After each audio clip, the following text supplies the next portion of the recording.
All right, welcome back, everybody. Kind of feel like I should say welcome back to myself because it's been a while since I made a video, and part of the reason for that is because I've been working on this one quite a bit. This video is going to be on the topic of identity, and it's coming out of some personal experience for me. So I'm going to dip my toes into some biblical stuff, which is not unusual. I'm also going to dip my toes into some basic psychological stuff as well. I'm not a psychology expert by any means. I do happen to have a bachelor's degree in psychology, but doesn't mean I'm an expert by any means. This is my viewpoint on identity based on what I believe God has taught me about this. I know there's a ton of teaching out there on this topic, and over the years I have purposely tried to avoid getting into too much of that because I've really just wanted to process what I believe God has taught me about this and kind of walk that out with Him. So for some of you, this might be basic, but I think it's pretty powerful stuff actually, and I think it can be foundational for all of us. So without further ado, let's dive in. So who am I? Discovering your source of identity. We were created for a purpose. We were created to have meaningful lives. One of the ways we know this is because we are so prone to asking the bigger, deeper questions about life. So it is built into the human psyche to ask questions like, why am I here? What is my purpose? And who am I?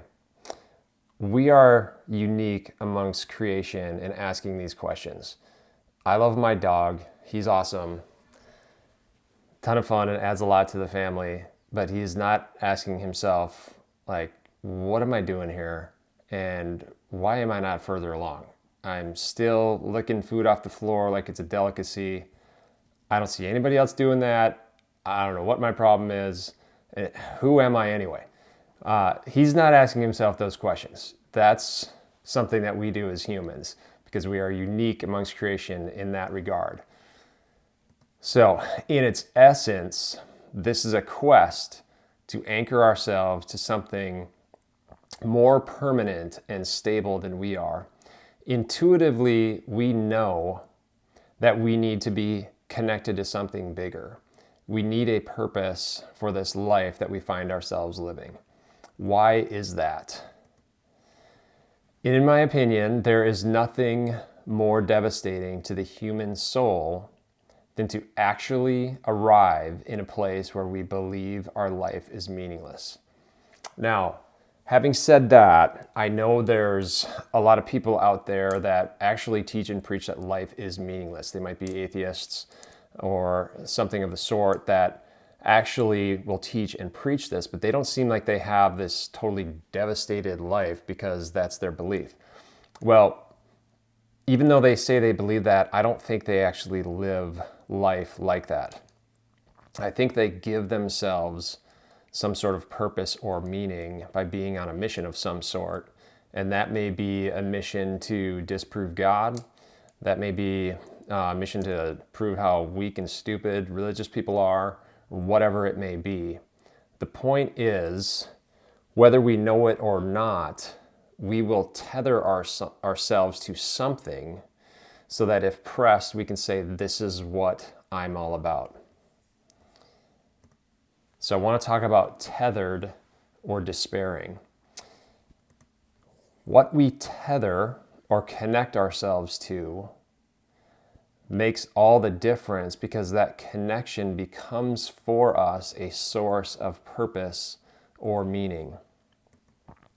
Sometimes we connect to a person, sometimes to an activity, sometimes to a cause, sometimes a belief system. It can be anything. But if that thing that we connect ourselves breaks down for some reason or slips out of our grasp or doesn't ultimately satisfy, then we're forced to find something else to connect ourselves to. So a common example of this would be relationships. Oftentimes we get involved in a relationship, but because we're not already connected to something deeper that gives us our meaning and purpose, we try to extract that out of the relationship without even knowing it. But then when the relationship breaks down, it's pretty devastating. A lack of connectedness to some purpose is a vacuum of emptiness that will lead to despair. Okay, so having said that, most people don't get all the way to despair, or they don't realize how close they are to despair for a couple reasons. One, if that thing that they've been sort of extracting meaning and purpose from breaks down for some reason, they'll just quickly latch onto something else. Brand new relationship, go from one to the next, or just some sort of thing that they'll latch onto to say, this is what I'm all about. Or number two, and we as humans do this all the time, we medicate, right?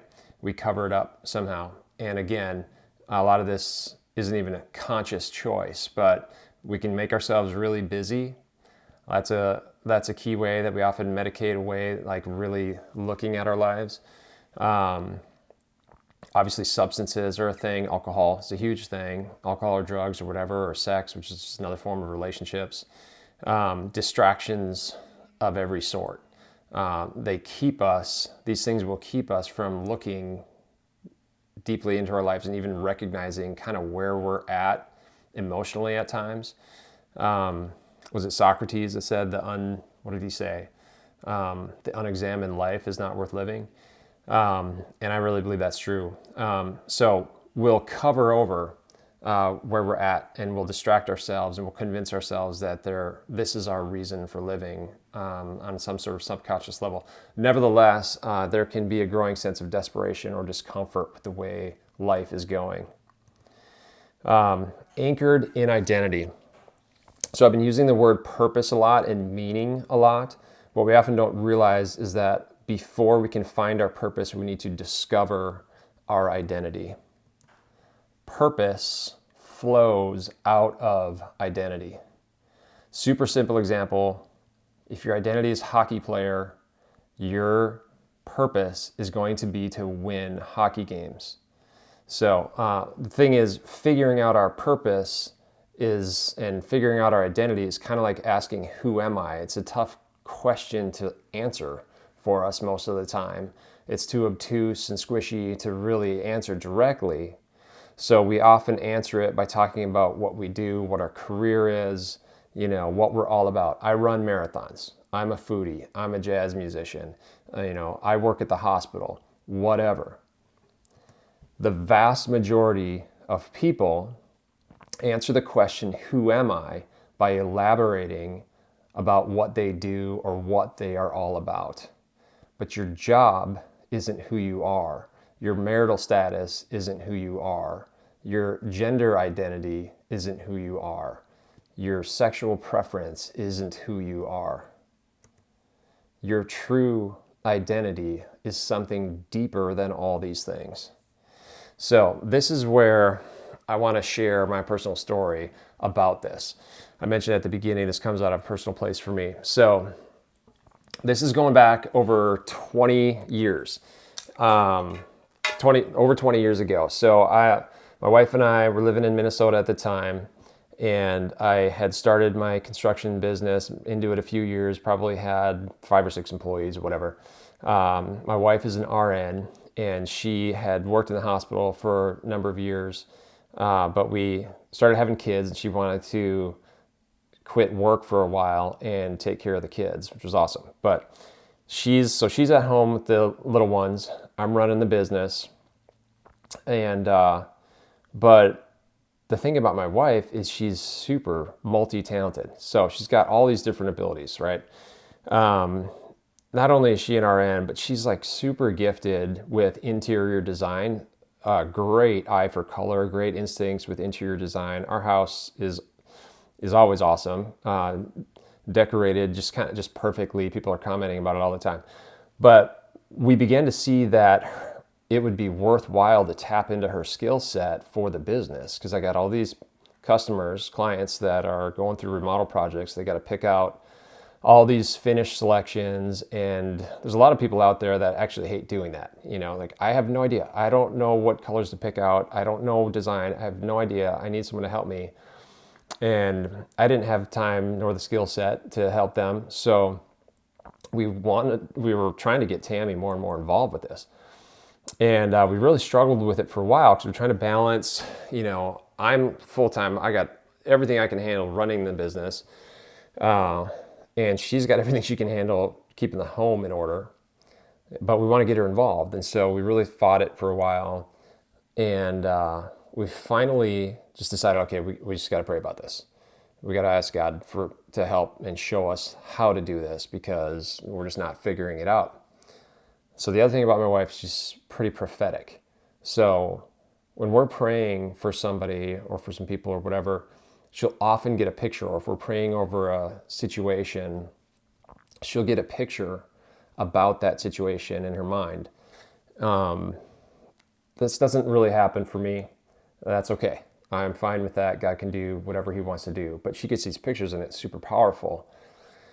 And so we go to prayer about this and we're asking God, how do we do this? How do we get Tammy more involved in the business? And she gets a picture. And in the picture, I'm sitting at a table with a cake in front of me. And I've got this cake knife and I'm getting ready to slice her off a little piece of the cake to give to her. And Jesus is standing there looking at me.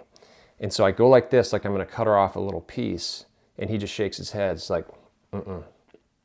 So I'm like, okay, like a little bigger. And he goes, uh-uh. And I'm like, okay, a little bigger. And he goes, nope. So then I go, okay, down the middle, 50-50. And he just looks at me and goes, yep. So based on that, we decide, all right, we are going to split the workday in half. We're going to split it 50-50. And I'm going to work till noon, and then Tammy's going to take over, work the rest of the day. I'm 7 to noon or 4 a.m. to noon, whatever, because I feel like I got to get more hours than that, but I'm done at noon. And then she's taking over and she's going to go, as long as she needs to go to get her stuff done. And but I'm like up for this when it happens. I'm thinking, no, this is cool. I can do this because I loved being a dad. Had no issue with that whatsoever. I'm like, okay, this will be an adjustment. You're gonna have to figure out how to get everything done, but I get to have afternoons with my kids every day. That actually sounds great. I'm totally down for that. So we go for it. And we did this for a good while. And we're like 3 weeks into it, couple months into it, a few months into it.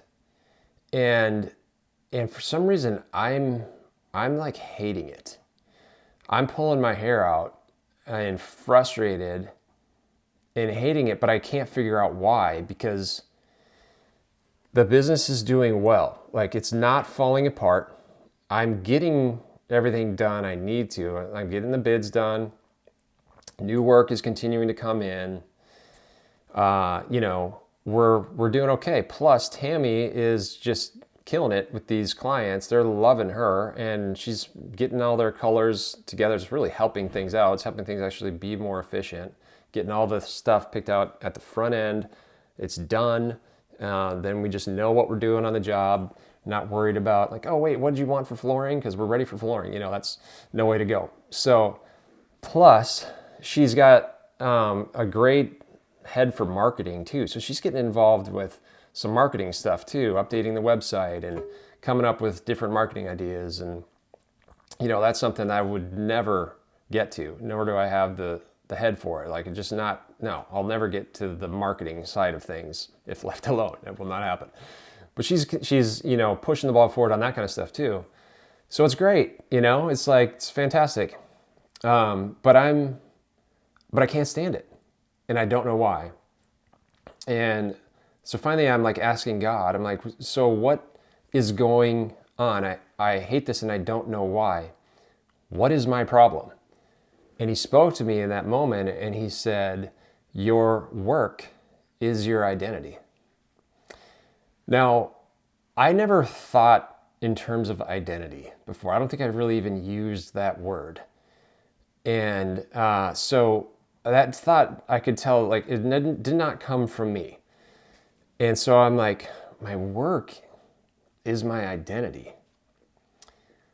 And by implication, I don't think it should be. I think you're telling me that it should not be. So I don't get it. My work is my identity. So then what is my identity? And he spoke very simply to me and he said, your identity is Matthew, beloved son. And that one really hit me. And I've been unpacking that now for over 20 years. And I said, my identity is Matthew, beloved son. Like, that's it? That's it. Nothing else. Like, it has nothing to do with being a dad or a husband or a business owner or like, that's it? Just Matthew, beloved son? That's it. So that is the context with which I want to go through this presentation with you. So my identity and the core of who I am is Matthew, beloved son. Nothing more, nothing less. But nothing could be more powerful, as I will unpack for you as we move forward. All right? Before I can do that, I want to cover something super important. So let's go to the next slide. Is this the same for everybody? The Bible makes it very clear that in order to enter the kingdom of heaven, we must be born again. And in order to become a beloved son or daughter of God, we must be born again. This takes place when we personally receive Jesus Christ into our lives, accept the payment that he offers for our sin, get baptized, and allow him to make us a part of his family. Let's look at a verse from the Bible. This is John 1:12. It says, but to all who did receive him, to the ones who did receive him, who believed in his name, he gave the right to become children of God. All right, so what if I haven't done that? If you have not received Jesus Christ into your life and been born again, then there are a few things that are true about you. Let's go through these. Number one, you have dignity. All of us were created in the image of God, and as such, all of us have inherent dignity and value, no matter what. That's why Jesus came and died for us, because he values us so much. He places such a high price tag on us that he gave his own life in exchange for ours. I go into more detail of this on some other videos, so you can check those out.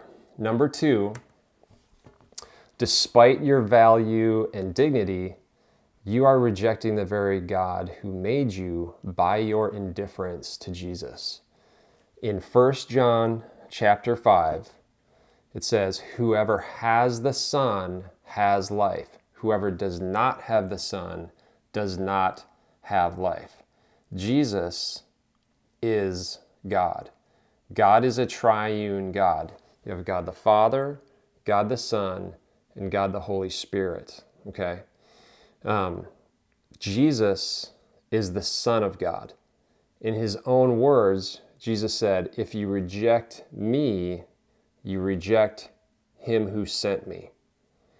Well, I believe in God. I just don't buy all this Jesus stuff. That is rejection of God. That's like me saying to my wife, I acknowledge that you live in this house, but I don't believe that you're my wife. If I said that, that would not end well for me, okay? For those of you that are basically saying, I just don't buy all this Jesus stuff, you are saying to God, I believe you exist, but I don't believe you are who you say you are. Jesus literally came down to earth, performed all kinds of miracles. He told us, if you have seen me, you've seen the Father. And he told us, I and the Father are one, but we want to say, nah, I don't really buy it. So I've issued this challenge in other videos, and I'm going to issue it again here. If you're not sure about God or Jesus, but you want to know the truth, then ask him directly to reveal himself to you. If you're sincere Do this humbly. But go directly to the source, okay? Ask God, and not just one time. Ask him over and over again until you're convinced one way or another to reveal himself to you. There's nothing more important than this. There's literally nothing more important than this in the world. So I just encourage you to go directly to him and pick up the Bible and start reading that. So, but let's move on to the third thing. Your rejection of God has you on a collision course with hell. Just real talk, okay?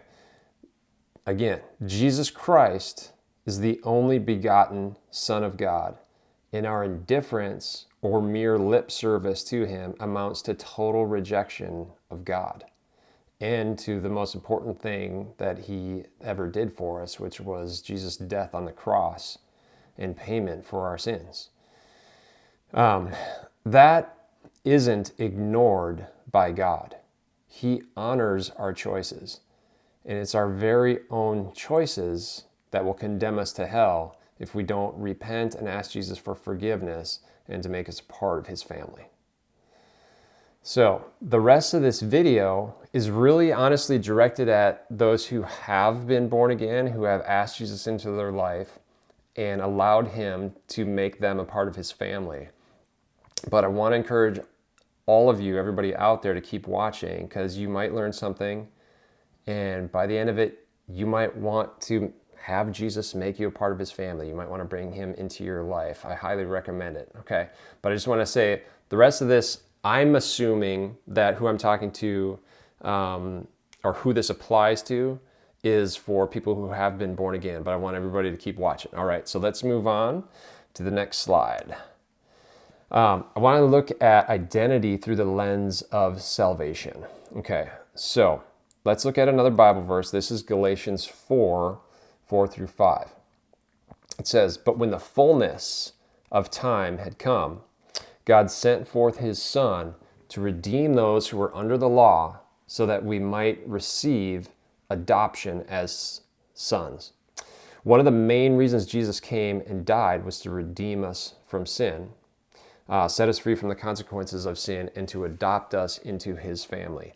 Now, I know that people tend to say, we're all God's children. But biblically, that is not correct. We are all created in his image, and we all have inherent dignity and value, whether or not we've been born again, okay? But biblically speaking, we are not a part of his family until we have been born again. It matters. It is a big, big deal. So let's look at identity through the lens of salvation. There's 4 points that I want to make about this. Number 1, our source of identity is established when we become a part of the family of God, when we receive adoption as a son or daughter. Number 2, Jesus died to redeem us from sin so that he could adopt us into the family and make us sons and daughters of God. If you want a biblical foundation for these first 2 points, just look at the verse at the top, at the top of this slide. Number 3, this doesn't happen automatically apart from our will. It happens when we receive Jesus into our lives and get baptized, okay? What Jesus called being born again. Again, if you want a biblical foundation for that point, look at the previous slide, John chapter 1, verse 12. And then the 4th thing is God wants all of us, every person on the planet, to have this rock solid source of identity where we are, insert your name, beloved son or daughter. Check out 2 Peter 3:9 for that one. That's where it says that he is not willing that any should perish. Okay, so with that, let's talk about the layers of who we are. Imagine with me for a minute that these concentric circles represent the totality of who you are or who I am. At our core is our identity as God's beloved sons or daughters. As we move out from there, we have many different layers that make up all the different aspects of our lives.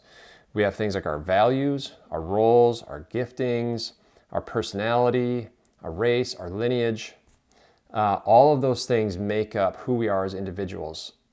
But as I said earlier on, we tend to tether ourselves to things that aren't necessarily at the core of who we are.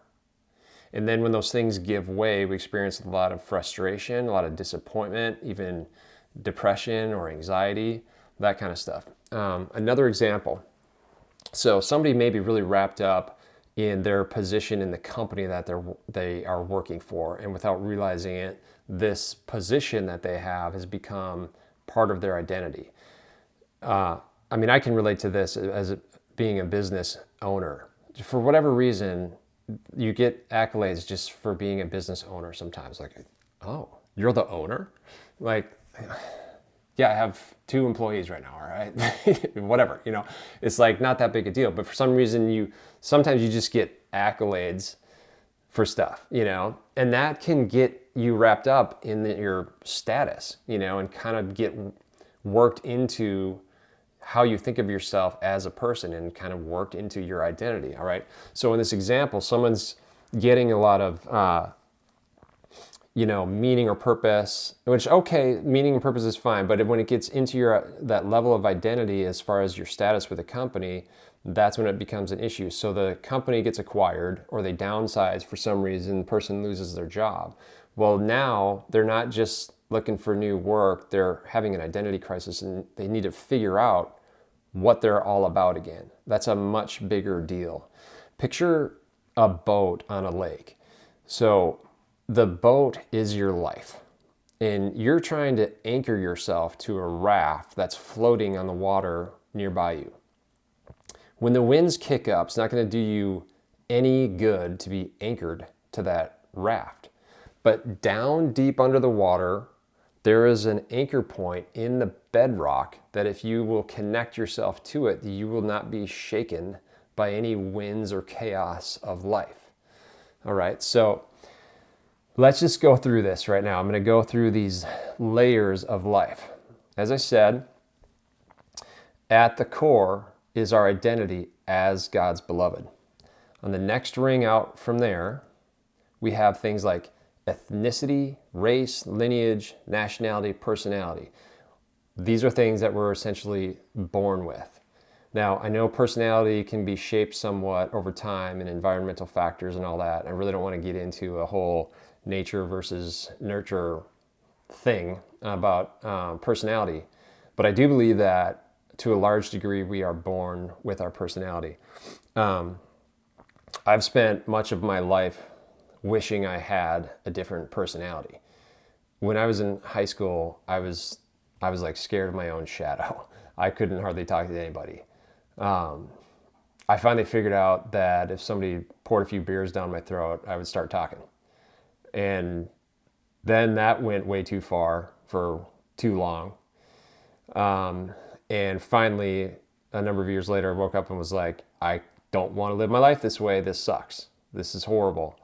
And at that point was, by God's grace, gave my life to God and was like, I need you to show me how to live this life because I'm making a mess of it, And honestly, that turnaround time in my life was totally due to my parents praying for me a lot, and probably my older siblings too, to be totally honest. So, and for a lot of people, if you don't have somebody praying for you, you get stuck in these ruts. You can get stuck for decades. If nobody's praying for you, I'm very, very thankful for praying parents. And they weren't like micromanaging my life by any means, or trying to control my choices, but I know they were praying, and that had a huge effect. So I went through that phase, but came out of it, thankfully, before it got too crazy. So as I began walking with God, I didn't know it, but He was bringing me through a totally different process, a process of coming to understand that I'm dearly loved by Him, and a process of becoming comfortable in my own skin, and even loving the way He's made me. And that has been a long and lifelong process, but a very good process nonetheless. I can tell you much better than covering up those feelings with alcohol or drugs or any of the other stuff. So, so when I say personality is something we're largely born with, I do believe that, because as hard as I worked at it, I wasn't really able to do much in the way of changing my personality. Now, I have overcome a lot of shyness in my life, and so that's been good. But I really think my core personality is essentially the same. So let's move on. Don't want to linger there too long. The next layer out, I have things like values, roles, giftings, callings, talents, abilities. So these are things that are largely shaped by our environment and the way that we're raised, the country we're born in, what side of town we're born on, all these different things. The parents that we have, what they teach us, what we're exposed to. Do we get opportunities to learn different things or not? So that's what I'm saying for things like values, roles, and talents, abilities, all that stuff.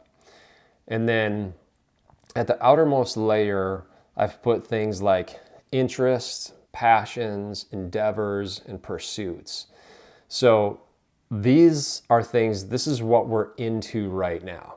Like right now, I'm working really hard. I want to finish this college degree or this master's degree or whatever. This is what I'm going for because that's going to allow me to have this job or do this thing that I want to do. Or, man, I'm loving learning guitar. And so I spend hours every day after school just playing guitar because I'm just into it. Or I've decided I really want to schedule some more travel. That's what I'm into right now because I just feel that urge or whatever. And so these interests, passions, endeavors, and pursuits reinform our values, our roles, and all these other things. So we may have an experience and we're like, wow, I really want to change it up a bit. I don't think I want this role anymore at this company because this other thing that I came across offers something better for me.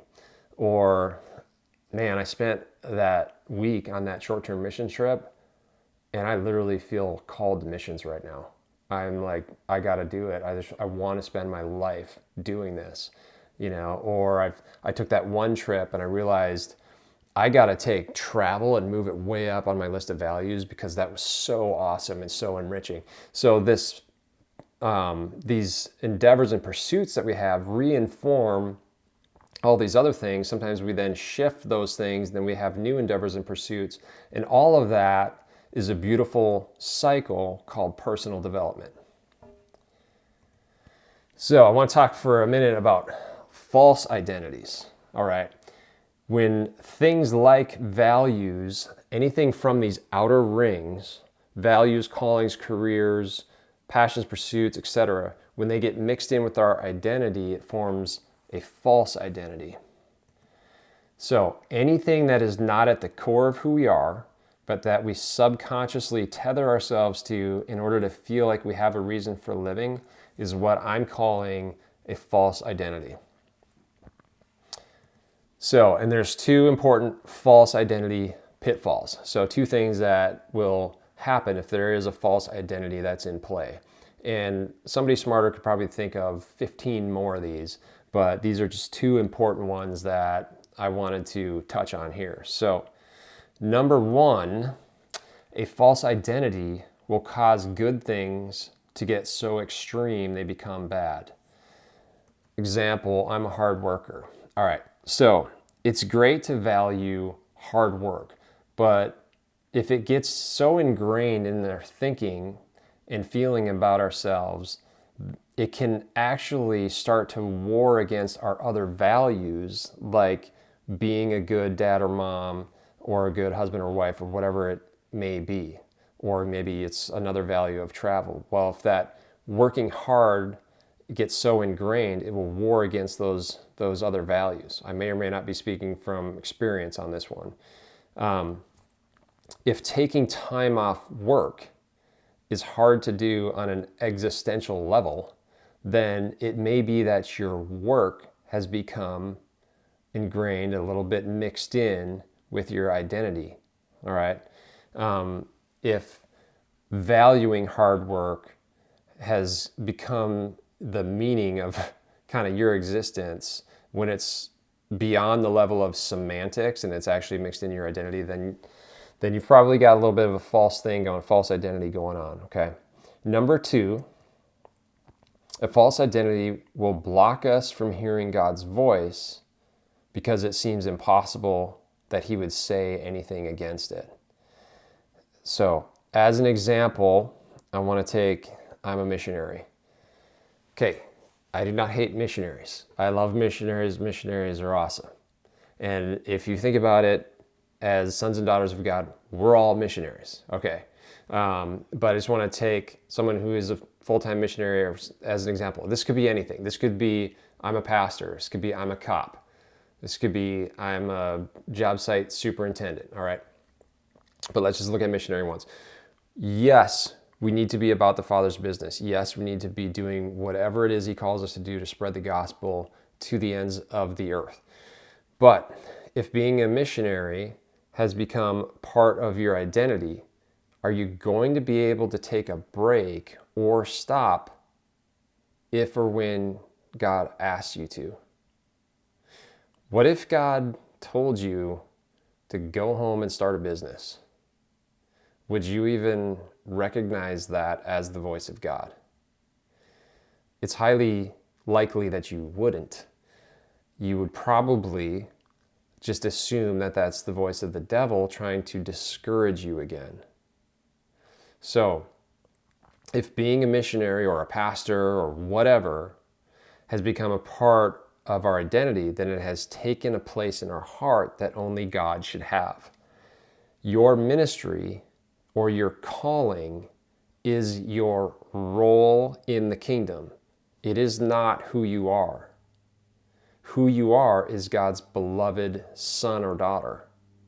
And until we get that firmly established in our spirit, our ministering to people will actually be tainted by performance. And the people that we minister to will pick up on that. They can't, even if just subconsciously, we'll be imparting a spirit of performance to the people that we minister to, because our ministering will not be from a place of true rest. Do you see the rest that comes from understanding the simplicity of our identity? Let's talk about true rest. When your identity is, insert your name, beloved son or daughter, then there's some powerful truths that I want to bring out about that. You can't fail at your identity. I didn't finish high school. I didn't finish my college degree. I'm a failure. No, you're not a failure. You just didn't finish high school or finish a college degree. But it has no bearing on your identity. No bearing whatsoever. God, you don't get special favor and grace from God because you have a college degree. I was a pastor for 15 years and I burned out and I couldn't deal with it anymore and I had to stop and I'm a failure. No. God's probably given you a break, first of all, but no, you didn't fail, especially at your identity. You can't fail at your identity. You can't lose your identity. I was at the top of my game, college athlete. I was killing it and I blew out my knee and I just can't do it anymore. Will that be hard to deal with? Absolutely. Yeah, you'll have to shift your values and what you are into and what you're pursuing, and you'll have to shift some things around to deal with that. But if you understand your true identity and that it has not been affected whatsoever, that difficult and challenging thing is much easier to deal with because your identity has not shifted or changed whatsoever. No one can steal away your identity, even if they get your social security number. Nobody can steal your true identity.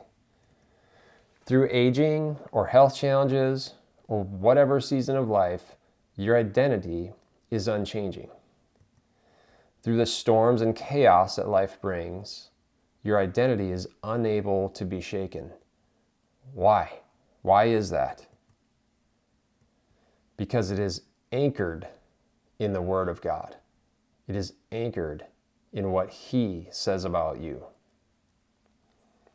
When that identity as God's beloved is properly formed in us, we find rest. No performance, no fear, no more trying to measure up. We find true rest, pure and simple rest. So, I want to paint a picture of some false identities, some potential false identities, and what they could look like, just to prime the pump a little bit and get us all thinking about, how this could apply to each of us. This list is endless. It could literally be anything, okay? It could literally be anything, but let's just run through this list. Like I said, just to get us thinking, these are potential false identities that could be at play in anybody's life, all right? And it could be anything, but here we go. I'm a hard worker. Kind of talked about that one a little bit already. I'm a homeschool mom. I'm a cop. I'm a doctor. I'm a lawyer. I'm an advocate. I'm a social justice warrior. I'm never late. I'm an outsider. I'm an insider. I'm a rugged individualist. I'm an athlete. I'm highly educated. I'm street smart. I'm a country boy. I'm a badass. I'm a Protestant. I'm Catholic. I'm a rapper. I'm an artist. I'm a pacifist. I'm a warrior. I'm a ladies' man. I'm an honest person. I'm a compliant person. I'm a rebellious person. I'm a caretaker. I'm a New Yorker. I'm a Celtics fan. I'm a dancer. I'm African American. I'm white. I'm Asian. I'm Brazilian. I'm Russian. On and on. Insert your favorite political party. I'm this or that. None of this is our identity. None of these things are part of our core identity. Not at all. Okay. Now, notice that most of the things listed here are positive things. So what I'm saying is, even though these are positive and good things, we need to recognize them for what they are and keep them out of our identity. If it's a value, then it's a value. If it's a hobby, then it's a hobby. If it's your race, then it's your race. Still not your identity, okay? We need to work toward and let God help us purify our true identities until they are totally pure and simple. Why is this important? Because from the foundation of understanding who we are as God's beloved son and daughters, we will make much better rappers, we will make much better homeschool moms, much better doctors, much better friends, much better sports fans. Seriously, all of it.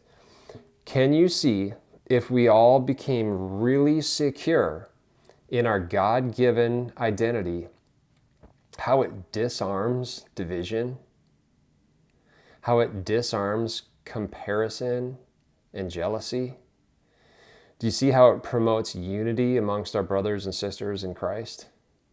If I truly know that I'm God's beloved son, then it doesn't matter if someone has it better than me, or if they think different than me, or whatever, because I am truly not threatened by it. Who I am is unshakable, and it doesn't matter if I don't own the big house up on the hill. All right. So this is actually the final slide in this thing. And I want to talk about the three components to this viewpoint of identity. But before I go into those, I really feel like it's important to talk about two specific things, and that is race and sexuality. Okay, so I've already mentioned your race is not your identity. Your race is an important and beautiful part of who you are, no matter what your race is. But if we all make race a part of our core identity, then we're just drawing lines between ourselves. As members of the family of God, our identity as God's beloved children transcends race. All right. You who are born again and adopted into the family of God, just like me, are my brothers and sisters in Christ, no matter what your race is. The devil has used race to divide us. Clearly, racism is demonic. There should be no room for identifying people or anyone in the kingdom of God based upon their race. As Paul said, for as many of you as were baptized into Christ have put on Christ. There is neither Jew nor Greek. There is neither slave nor free. There is no male or female, for you are all one in Christ Jesus. All right, sexuality. So this message of identity is needed really badly in our culture around the areas of sexuality and gender. Just as racism divides us from each other, gender confusion divides us from ourselves.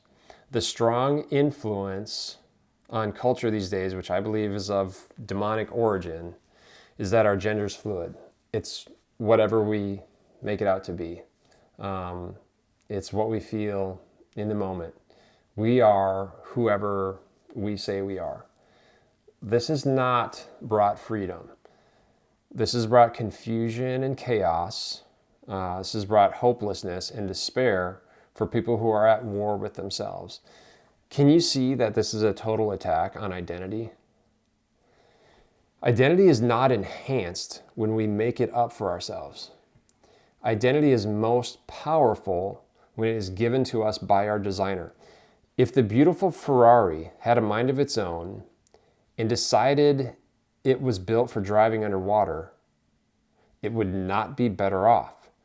But when the designer shows the Ferrari that it was built for the racetrack, then it truly thrives.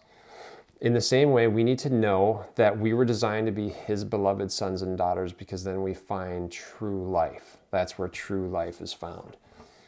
So, really wanted to cover those couple of things. Now, let's talk about the power of a pure and simple identity.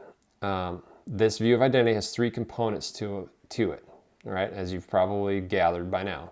But each one of them is very powerful. So I just want to quickly go through each one of these. Number one, your name. That's your name, okay? Because you are special to God, all right? You are not just a cog in the system or a forgotten leftover that He doesn't notice. You personally are seen and known by God. Number two, beloved. All right, this may sound like a weird word to some of you, like, what is this word beloved? But it's so powerful. The fact that we are His beloved means everything in the universe to us. As His beloved, we are so safe, so secure, so protected, so valued, cherished, and equipped. All of it. I mean, I'm probably remiss for not talking in another 25 minutes just about the word beloved. Books have been written about this, so I would actually recommend you check out this book by a guy named Henry Nouwen called Life of the Beloved. That's a really good one. So, but the beloved thing is massive, unbelievably huge. Number three, son or daughter. I want to talk about this for a minute. Excuse me. So, this component of our identity is crucial to recognize and declare, because God has made each of us either male or female, and He doesn't make mistakes. Okay? If you have feelings that don't line up with your genetics, that just means that you have a process to walk through with God hand in hand, so that your feelings will begin to line up with how He made you. I mean, I've had that too on different levels, just hating my own personality and feeling like I don't want to be this way, you know. But God didn't say, all right, fine, you know, I'm going to make you the funniest guy out there and all gregarious and, you know, if you don't like it, fine, I'll change it. No, he walked me through this long process, as I said before, of becoming comfortable in my own skin and really being able to love myself. The answer is not to try to peel off your skin and step into somebody else's. It's really just allowing God to walk us through this process of understanding how much he loves us, the way that we are, and developing the ability to love and cherish ourselves. So I really think this war against our own genetics doesn't need to happen if we'll engage in that process with God. He doesn't judge you or I for how we feel, whether it has to do with our gender identity or our sexual preference or any of that. He doesn't judge us for how we feel. The question is, are we going to take that stuff to him and ask him to help us sort it out in our lives? That's really the question. So, if you've been born again, one of the biggest things for you and for all of us as believers is to get this established at the core of our being, that we are beloved to him no matter what our struggles are. No one gets all cleaned up and straightened out and perfectly sanctified and then becomes a son or daughter of God. I mean, thank God it doesn't work that way. It's in the realization that we are his beloved sons and daughters that most of that sanctification actually begins to take place. So, if you've been born again and have been adopted into the family as a son or daughter of God, I really strongly encourage you to think and speak of yourself in this way as, insert your name, Josiah, beloved son, Melanie, beloved daughter, Amanda, beloved daughter, whatever it may be. I really strongly encourage you to begin thinking and speaking about yourself in this way. You remember when I said purpose flows out of identity? So, if your identity is beloved son or daughter of God, then what's your purpose? Primarily, to love him back. And secondarily, to love others well. And if you think about it, as his beloved sons and daughters, we all share this same purpose. So we can help each other and should be helping each other to live out this purpose for our lives to the best of our ability, to just love him well and to love each other well. I mean, Jesus actually said, this is how everybody's going to know that you've been with me. This is how everybody's going to know that you are my disciples, if you love one another. It's not complicated. It's not easy. It's challenging as I'll get out sometimes, but it's not complicated. All right. If you've not yet taken the step to receive Jesus Christ into your life, then I just really want to encourage you to do that now. And if you want to do that now, just tell him. Just tell him you want him to come into your life, to forgive you of sin, and to make you a son or daughter of God. Ask him to fill you with his Holy Spirit. All right. And to cleanse you of sin. If you want a more complete prayer that goes through this whole thing, you can find on my YouTube channel a video entitled, I'm Ready to Do This. Check that out and it'll walk you through that whole entire prayer. So that's what I got for you on this topic of identity. And I'm sure there'll be more to come in the future. There's probably a ton more that could be unpacked about this. But I wanted to at least lay down some of it for all of us here today. So I hope you got something out of this, and I'm going to start working on the next video. So have a great day.